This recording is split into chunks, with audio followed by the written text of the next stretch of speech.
Bom dia a todos e todas. Agradeço a presença de todos vocês. Em nome do Laboratório Estudos sobre a Violência, coordenado pelo professor Teófilos Rifiotis, pela professora Fernanda Cardoso, dou as boas-vindas a nossas conferencistas.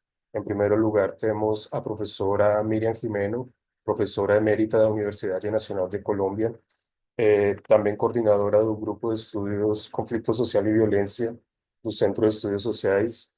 E temos também conosco a professora Perla Fragoso, dos CIESAS do Pacífico Sur, do México, que hoje ambas vão fazer duas intervenções acerca do vínculo entre vitimização e indigenismo.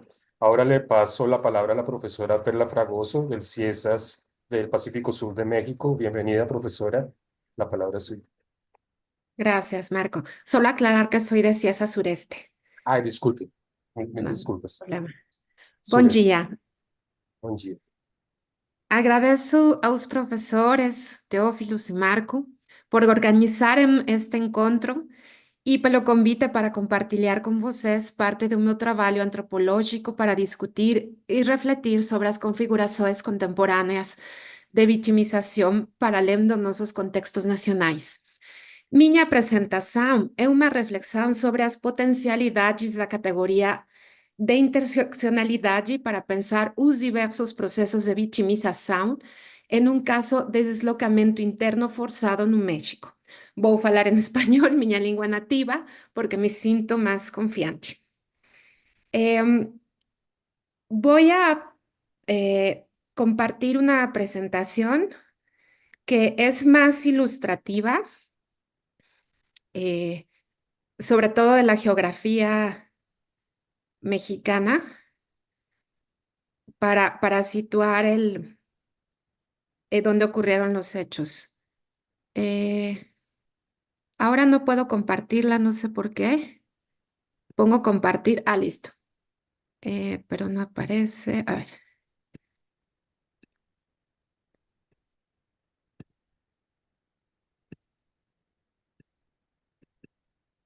No, no sé qué ocurre, que hace un momento pude hacerlo y ahora no.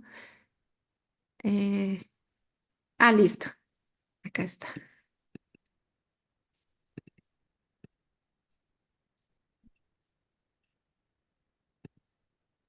No. Se fue. Sí. em, Voy a intentar hacerlo nuevamente.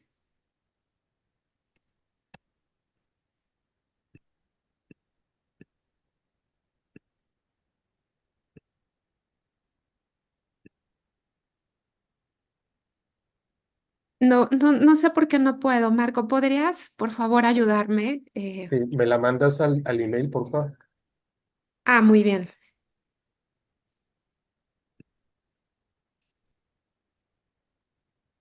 Em,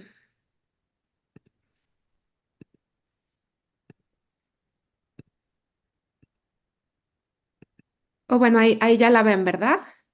Sí, ahora sí. Sí, creo que ya lo logré, pero ahora no puedo ver mi texto. Un segundo, por favor.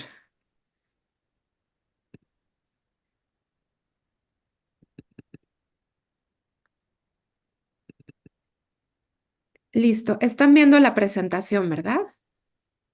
Pero está cortada por la mitad. Pásamela rápido al email Qué raro. Ok, y yo te muy bien. la comparto, si no va a ser difícil. Sí, claro.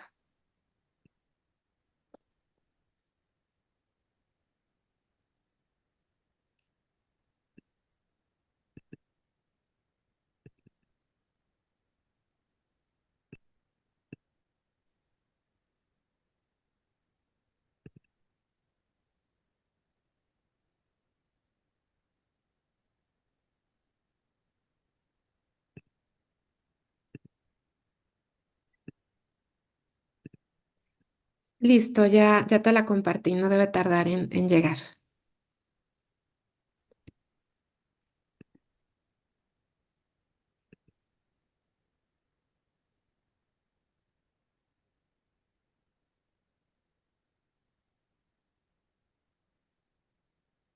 ¿Ya la tienes contigo, Marco? Sí, ya la Muy voy a bien, pasar. gracias. Voy a empezar de cualquier forma. En esta presentación, donde abordaré los procesos de victimización desde la perspectiva de la antropología feminista, me interesa desarrollar tres cuestiones. La primera, la importancia analítica, política y aplicada de relativizar y contextualizar la categoría universalizante de víctima. La segunda, la potencia de la teoría de la interseccionalidad y la propia antropología feminista para realizar dicha labor.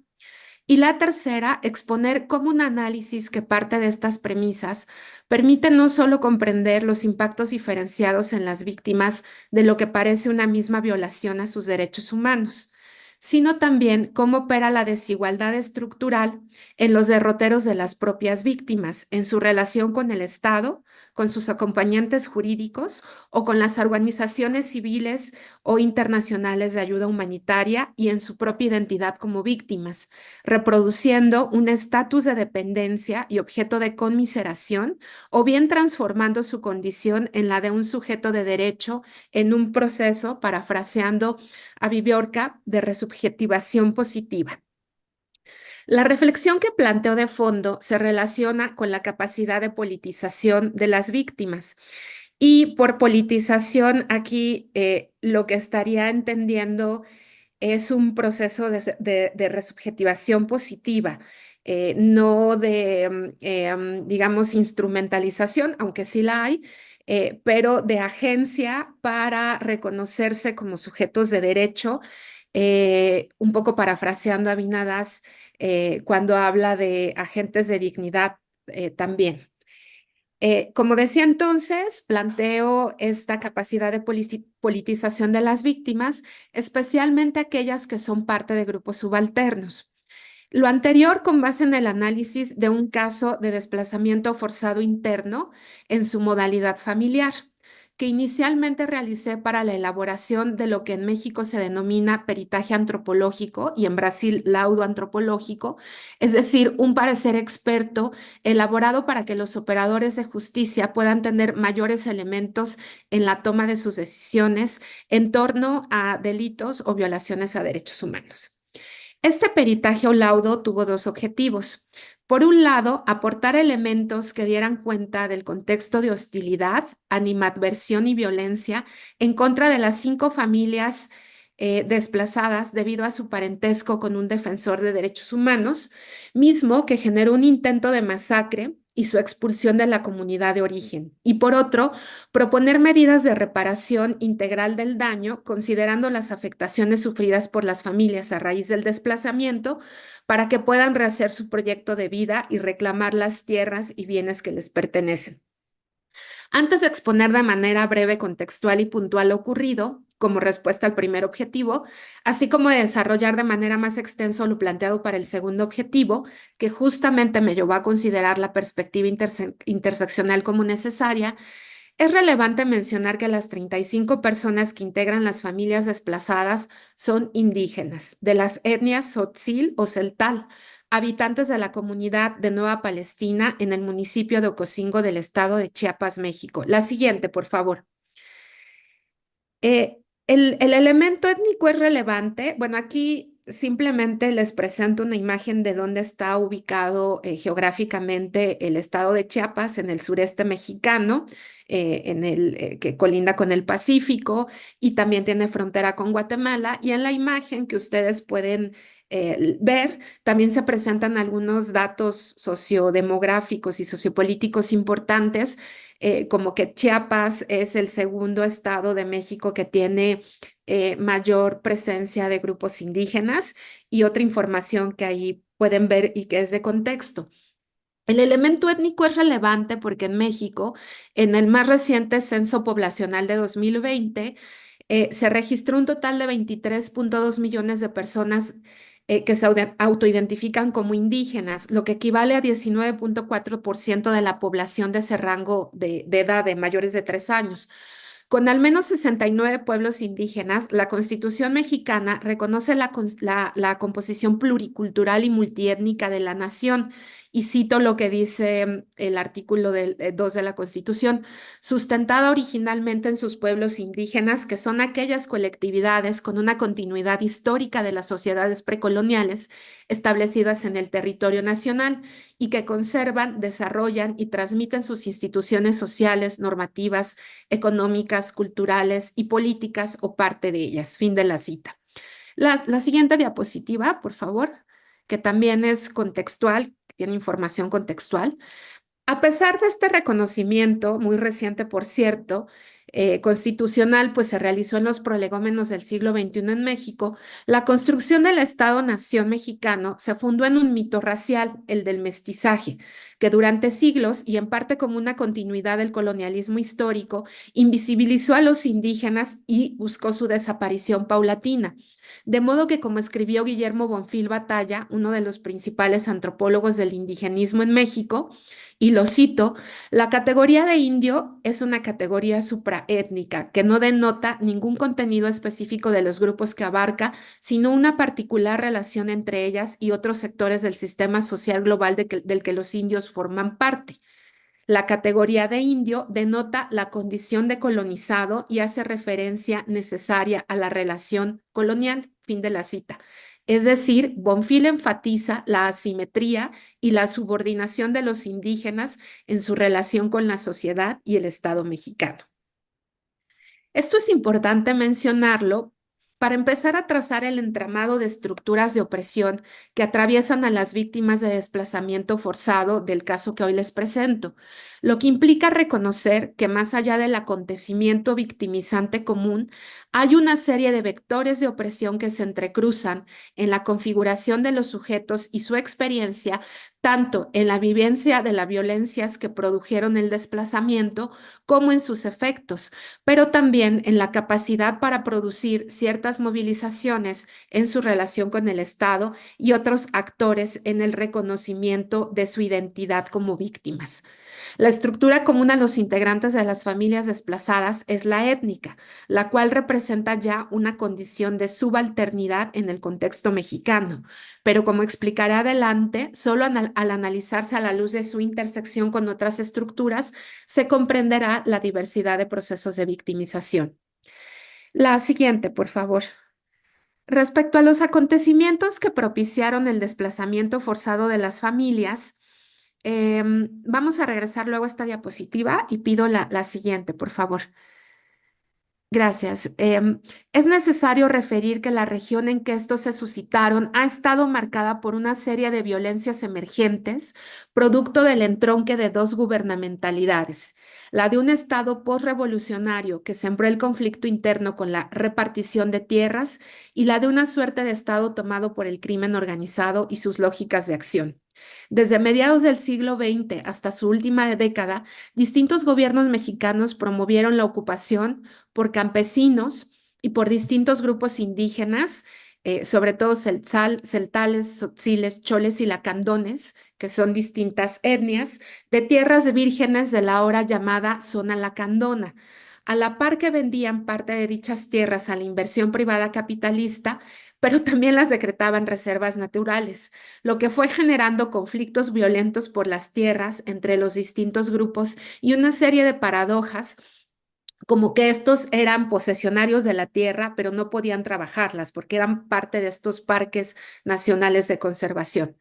A estas tensiones se han sumado las generadas por la violencia criminal y el tráfico de migrantes, armas y drogas, que, como en casi todo México, se ha intensificado y impactado las estructuras sociales y la cotidianidad de la vida. Justo en la imagen que ustedes están viendo, hay una serie de notas periodísticas donde los habitantes de esta comunidad se manifiestan en contra de la presencia de estos grupos criminales que trafican con personas, con drogas, con armas.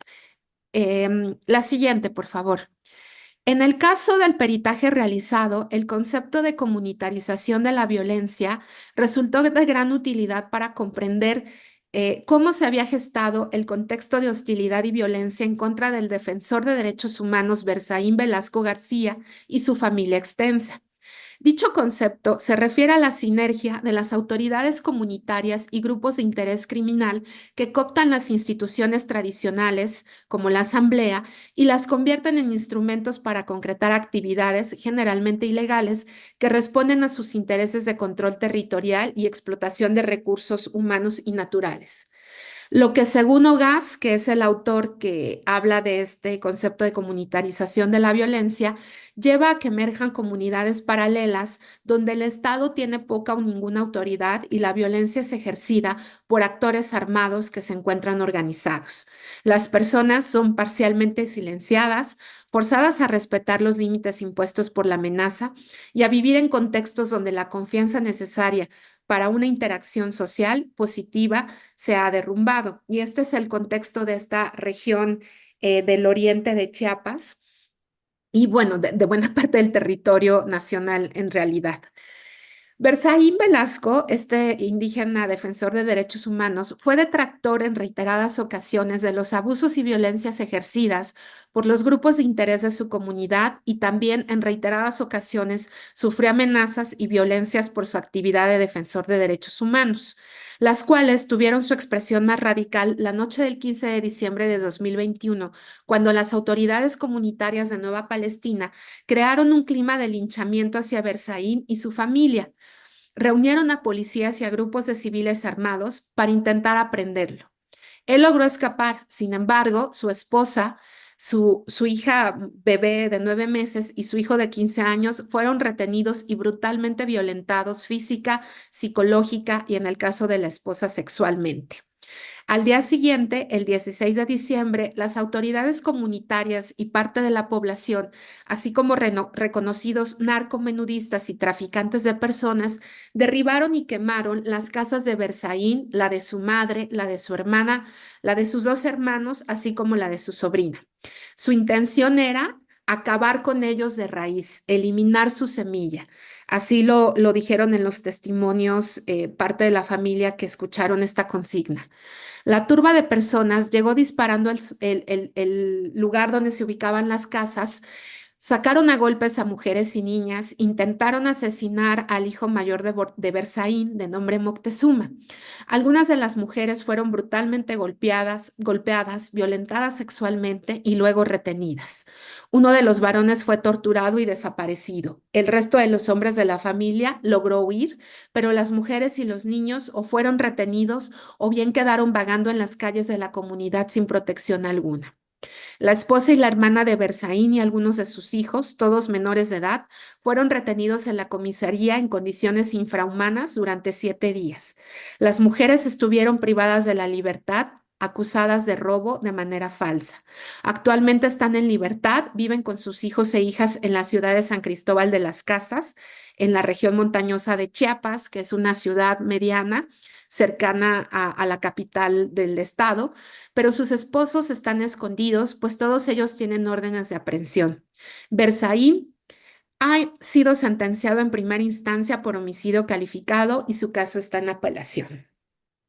Al conocer y documentar lo ocurrido, y para responder al objetivo de proponer medidas de reparación integral del daño, nos pareció fundamental incorporar tres enfoques: el de género, el interseccional y el diferencial y especializado. Esto debido a diferentes razones. La primera, que del total de 35, de las 35 personas afectadas, 16 eran mujeres, una adulta mayor y al momento de los hechos 22 eran menores de edad, por lo que la mayoría de las víctimas eran personas atravesadas por más de una estructura de opresión y vulnerabilidad, es decir, su pertenencia indígena, pero también su género y su edad. La segunda de las razones fue reconocer que pese a que la aprehensión y linchamiento de Berzaín era el principal objetivo, las personas que sufrieron las violencias más cruentas por su tipo e intensidad fueron también las mujeres y las infancias. Uno de estos tipos, la violencia sexual, con una clara marca de género. Como en muchos conflictos armados y violentos, mujeres e infancias fueron tomados como rehenes, esperando que Berzaín, su hijo, y los demás hombres de la familia se entregaran. mientras fueron retenidos, sufrieron graves violaciones a sus derechos humanos que en su experiencia representan agravios cuya visibilidad es menor en relación al propio desplazamiento forzado.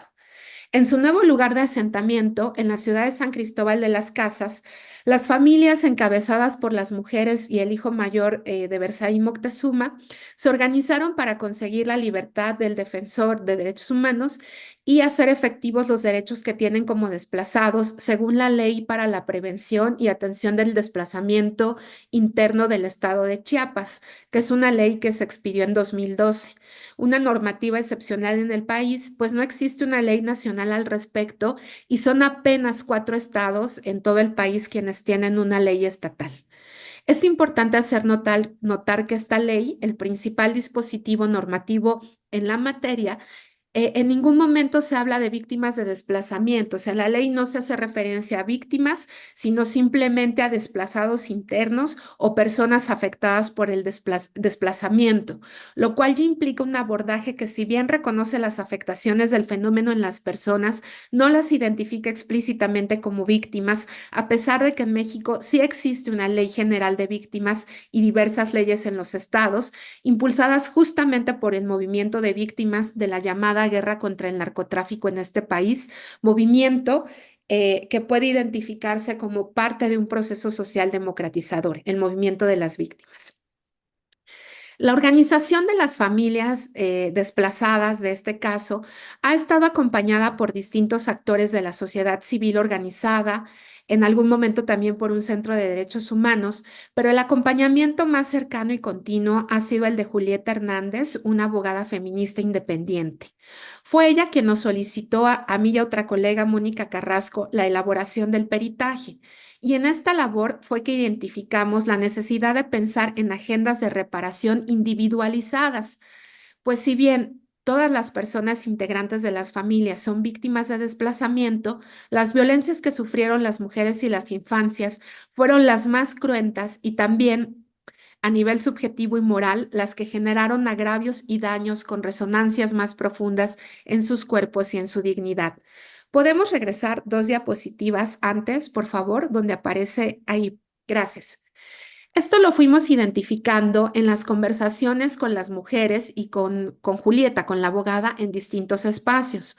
Por ejemplo, que la tortura sexual ha tenido implicaciones en la salud sexual y reproductiva de las mujeres, pero también en sus relaciones maritales, pues en el marco de una moralidad machista, también se les ha responsabilizado a las mujeres de la propia tortura sexual y se les ha dicho que el honor de los hombres de la familia fue mancillado en toda la comunidad, ya que circularon videos de las agresiones en las que se alcanzan a ver sus piernas desnudas o sus partes íntimas. Por ello, señalamos que las medidas de reparación debían considerar con especial énfasis el enfoque diferencial y especializado, que justamente es un enfoque que está de derechos humanos que está reconocido en la Ley General de Víctimas, según el cual ciertos daños requieren de una atención especializada que responda a las particularidades y grado de vulnerabilidad de las víctimas en razón de su edad y género y que consideren la participación de las propias víctimas en la formulación de esas agendas individualizadas de reparación, más allá de la reparación integral a todas las familias que está puesta sobre todo en su reubicación. Esta dimensión subjetiva y de reproducción de las violencias, incluso entre las propias víctimas de una misma violación, da cuenta de la necesidad del análisis interseccional. La propuesta de dicho análisis en el pensamiento feminista tuvo como una de sus pioneras a Kimberly Crenshaw, quien buscó construir categorías jurídicas concretas para abordar la discriminación en múltiples y variados niveles, a partir del caso de las mujeres afrodescendientes en Estados Unidos. Diversas autoras han empleado esta categoría como una metodología que posibilita entender el funcionamiento de la desigualdad sin fragmentarla y que a la vez plantea que la opresión de las mujeres solo puede comprenderse a partir del modo en que distintos ejes de desigualdad se intersecan y refuerzan mutuamente para producir y reproducir dicha opresión. Esto además considerando que México es un país sumamente racista, a pesar de esta presencia importante de los grupos indígenas, y que en su lugar de reubicación, ese racismo en una ciudad que es fundamentalmente mestiza, aunque en las últimas décadas también hay diferentes autores que hablan de la bueno, de que se ha indianizado la ciudad por una serie de desplazamientos de las comunidades que rodean la ciudad, de las comunidades indígenas, de desplazamientos por motivos de conflictos religiosos, agrarios, territoriales, pero es una ciudad históricamente blanca, mestiza. En este caso, la perspectiva interseccional también permite comprender que si bien los integrantes de las familias desplazadas de Nueva Palestina coinciden en sus narrativas respecto a sus pérdidas materiales y en su organización por su relocalización en un territorio que les permita reproducir sus vidas en condiciones similares a las que tenían en su lugar de origen, ya que sus vidas se han visto fuertemente precarizadas en su actual lugar de residencia, hay una variación significativa en la producción de sus sentidos del lugar, sus procesos de reconocimiento y de politización como víctimas, sus agenciamientos y sus posibilidades para rehacer sus formas y horizontes de vida afectiva y material en sus condiciones actuales en su nuevo lugar de asentamiento. Por ejemplo, mientras que Moctezuma, el hijo mayor de Berzaín, ha convertido la defensa judicial de su padre en una causa de vida e incluso recientemente ha empezado a estudiar la licenciatura en Derecho en la Universidad Autónoma de Chiapas, asumiendo una identidad de víctima como sujeto de derechos que exige activamente esos derechos. En cambio, algunas de las mujeres de esta familia, que antes de los hechos eran monolingües del tzotzil y han ido aprendiendo español en esta reubicación, se vinculan a las organizaciones, a sus acompañantes u otros agentes desde una identidad de víctima marcada por la dependencia de ayuda y asistencia continua, por lo que Viviorca denomina la inferiorización, movilizando sobre todo emociones como la conmiseración y no tanto la exigencia de derechos legítimos. Es esta cuestión la que me interesa seguir profundizando. Cómo este grupo de desplazados, a quienes se identifica como víctimas colectivas de un delito común, el desplazamiento, en realidad están marcados por configuraciones victimales distintas y que no favorecen su organización en la exigencia de sus derechos, pues su organización colectiva se ha visto menguada y marcada por la ruptura en los últimos meses. Viviorca señala que los mecanismos mediante los cuales la víctima puede recuperar su capacidad de subjetivación son varios y que debido a que la violencia en sus innumerables formas es la negación del sujeto, el surgimiento de la víctima está ahí para darle sentido a este y para invitar a nuestras sociedades a enfrentarla. Así, Viviorca encuentra que las víctimas pueden constituirse en actores históricos más que en sujetos encerrados en la impotencia y el dolor perpetuo. Y bueno, lo que presentó la profesora Miriam es un claro ejemplo. Lo que aquí es expuesto es que la comprensión de cómo es que algunas víctimas transitan a esta configuración y otras no, la perspectiva interseccional es necesaria y es en la profundización etnográfica de este análisis en lo que me gustaría continuar trabajando en mi actual agenda investigativa. Muchas gracias y también agradezco la presencia justamente de la abogada Julieta Hernández, que ha sido una de las acompañantes de este grupo durante algún tiempo en esta presentación. Gracias.